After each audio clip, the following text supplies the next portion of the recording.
অবশ্যই আপনারা চলে আসবেন web.umang.gov.in এই অফিসিয়ালি ওয়েব পেজে প্রথমত আপনাকে ভিজিট করতে হবে। এখানে লগ ইন এবং রেজিস্টার বলে দুইটা অপশন রয়েছে। তো যাদের রেজিস্টার নেই অবশ্যই আপনারা প্রথমত রেজিস্ট্রেশন করে এখানে ইউজার আইডি পাসওয়ার্ড আপনাকে ক্রিয়েট করতে হবে, এবং যাদের অলরেডি রেজিস্টার রয়েছে অবশ্যই আপনারা লগ ইনে ক্লিক করে এখানে ইউজার আইডি এবং পাসওয়ার্ড দিয়ে লগ ইন করতে হবে।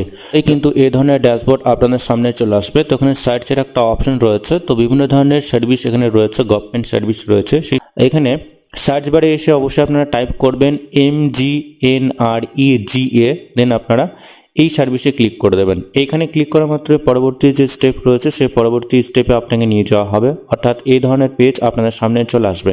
তো এখানে তিনটা অপশন রয়েছে। একটা হচ্ছে অ্যাপ্লাই ফর জব কার্ড, অর্থাৎ নতুন জব কার্ডের জন্য আপনারা অ্যাপ্লিকেশন করতে পারবেন।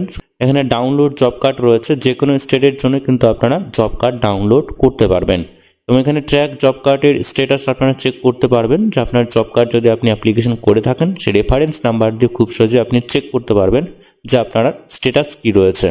তো যে সমস্ত বন্ধুরা আপনারা জব কার্ড ডাউনলোড করতে চান, নতুন জব কার্ড আপনারা ডাউনলোড করতে চান, সেক্ষেত্রে অবশ্যই ডাউনলোড জব কার্ডের যে অপশন রয়েছে এইখানে আপনারা ক্লিক করে দেবেন। এইখানে ক্লিক করা মাত্র এই ধরনের পেজ আপনাদের সামনে চলে আসবে। এখানে দুটো অপশন রয়েছে, একটা রেফারেন্স নাম্বার রয়েছে, একটা হচ্ছে জব কার্ড নাম্বার। তো আমরা এখানে জব কার্ড নাম্বারটাকে চুজ করব। দেন জব কার্ড নাম্বারটাকে চুজ করার পরে অবশ্যই এখানে আপনার যে জব কার্ড নাম্বার রয়েছে সেইটা এখানে আপনাকে দিতে হবে। জব কার্ড নাম্বার দেওয়ার পরে এখানে ডাউনলোডের যে অপশন রয়েছে এখানে আপনাকে ক্লিক করতে হবে।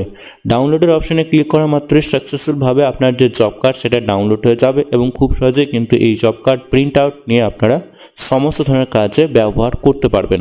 তো অনেকের ক্ষেত্রেই আমাদের যে জব কার্ড সেটা ডাউনলোড হয়ে গেছে, ধরনের জব কার্ড আপনাদের ডাউনলোড হবে, এবং ম্যানুয়ালি এখানে অবশ্যই আপনাকে ফটো দিতে হবে। এখানে যে আপনার ফ্যামিলি আইডি সেটা শো হবে, নেম শো হবে, তারপরে রেজিস্ট্রেশনের যে ডেট সেটাও এখানে শো হবে, village name, panchayat, block, district সমস্ত কিছু এখানে শো হবে, এবং এখানে আপনার যে ইপিক নাম্বার রয়েছে সেই ভোটার কার্ডের নাম্বারও শো হবে, এবং জব কার্ডের আন্ডারে যতগুলো মেম্বার রয়েছে বা ফ্যামিলি মেম্বার রয়েছে তাদের লিস্টও কিন্তু আপনি এখানে খুব সহজে পেয়ে যাবেন।